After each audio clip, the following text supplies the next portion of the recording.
A romantic relationship between an extrovert and an introvert is much more naturally accomplished than one between two introverts and two extroverts, for obvious reasons.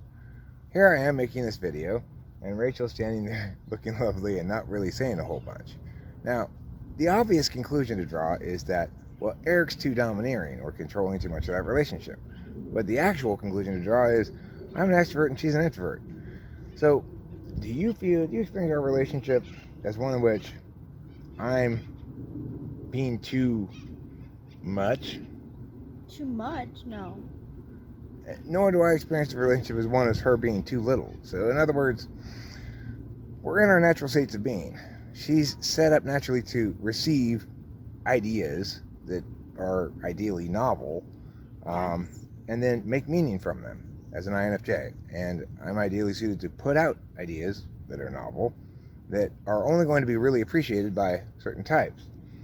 I think that it's important for a healthy relationship that the two parties are fundamentally able to appreciate what the other person's offering. I agree. I think that's very important too.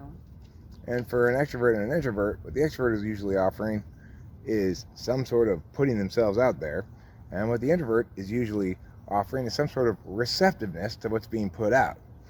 If you have two extroverts, as I was in a two extrovert marriage before, then you have a conflict where both parties are waiting their turn for the stage, so to speak. And Rachel's been in an introvert relationship before. How did that turn out?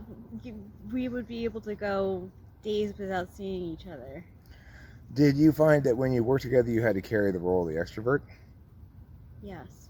That makes sense if you've got an extroverted, second extroverted function of extroverted feeling, which is going to be the greatest sense of social obligation and of responsibility for filling silence. Yeah. So the takeaway in this short 2.5 minute video on why extrovert-introvert relationships are good romantically is, if you want to be happy, you got to give what somebody wants to receive, and you got to receive what somebody wants to get. You can't change them and try to make them different than they are.